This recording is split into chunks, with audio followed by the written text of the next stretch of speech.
This is the problem that we had. We have a smaller hole that holds the water and almost reach the hole here for our older output, and it holds the water up, and we don't want to overspill that, so we need a bigger hole, and we need to insert this one so that it would let go of the water right away. To fix it, here's what we're going to do now.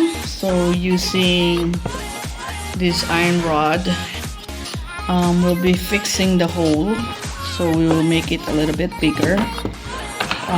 For this tube, it will be placed this way, so this bigger part would actually hold the tube down.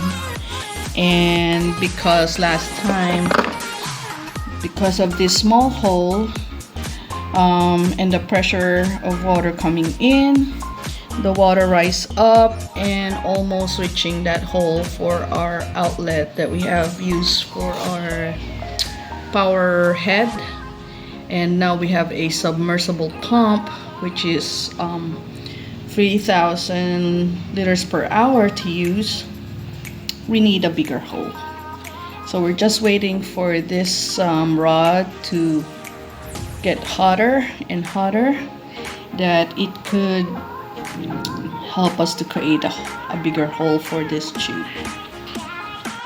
We have successfully inserted the tube in, so there you go, much bigger. So there's a little bit of elevation here. It's because the shape of the tube is like a funnel, and actually I have intentionally did that so that I don't need to place any glue or anything here to hold the tube down or stays on the hole, in the hole. So there, and let's see if it will work. Hi guys, so here we go again, and just an update. Some things didn't work, but we'll fix it. It's not that we're going to remove it. One is the Anubias that was here got pulled out by the piggies or the fishes, and the other one there, our anti-chlorine came, so we can do a water change and also fix the background there, and put about 75% I mean water change, and we have fixed our sump, and let's see if it works. Okay, so here you go.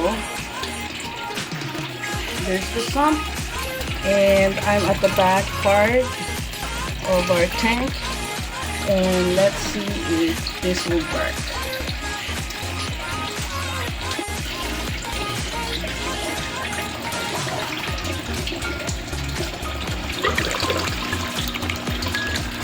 Okay, so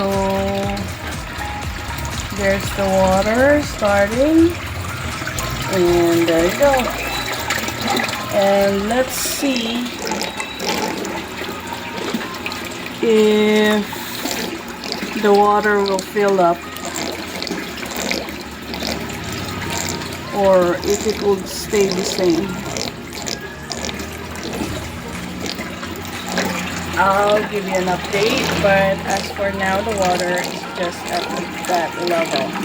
Sorry that it's a bit dark here, so we'll try to check on that. So after that we have placed the sump, we actually reverse the spout. Downward spout actually is at this end. We flip it over, and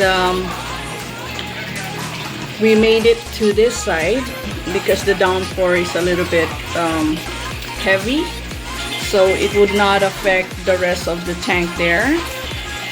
And we're still under observation. I have placed something on the end of the spout. Let me show you. Right there, that part, that side there, we placed something So the water stays leveled anyway. As you can see here, it's way far the outlet on this side. We're still observing though how would it work, but at the meantime it's working because there's a sound. If I would actually remove it, there's a sound being created.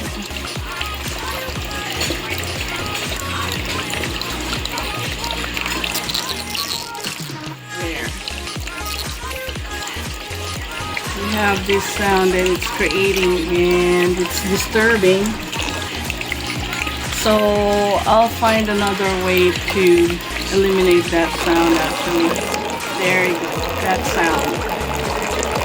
I think we have solved the problem there. So one of the strainers, I place this on top of the hole right there. And the level of water is not changing to reach this outlet hole here. So I think we're good. It's not going up actually. So I think we have solved the problem. So let's fix the other things. Now we'll be fixing the background of our tank. And update again, we turned off the sump here so we can arrange all the parts inside the tank there, and it's darker there because I moved the light here. And also we changed the filter.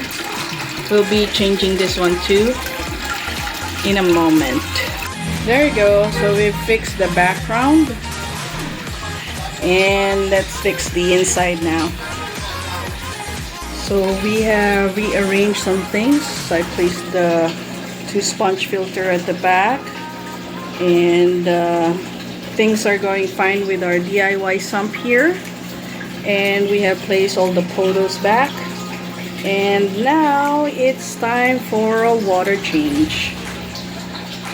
Here you go guys, so we're done, and we did the water change, about 50% water change. I have removed the sponge filter there. Anyway, we have a strong filter here. We have another sponge filter there, but it's a small one in a power head. And so we got 2 overhead sump that we've created. And we have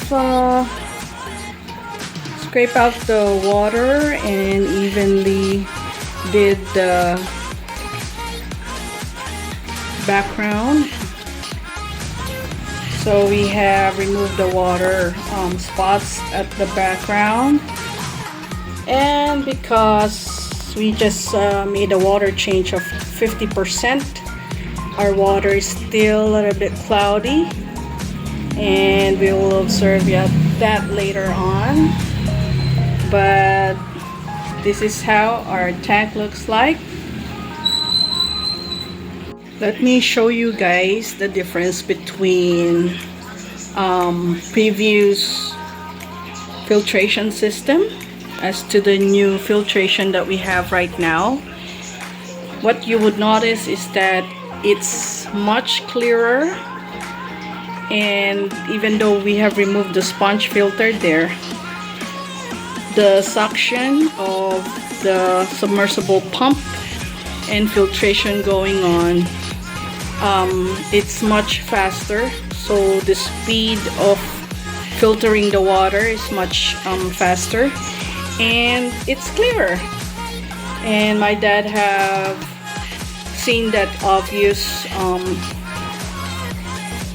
clearance of the water, and that's about it guys. So good filtration system is a must when you have a tank. Especially I have a 75-gallon tank, and you have a lot of inhabitants, especially goldfish, because they're a messy eater and they eat a lot. There you go. So don't forget to like, share, and subscribe to my Hope Vlog Aqua Fishy Adventure. Bye! Till next time guys.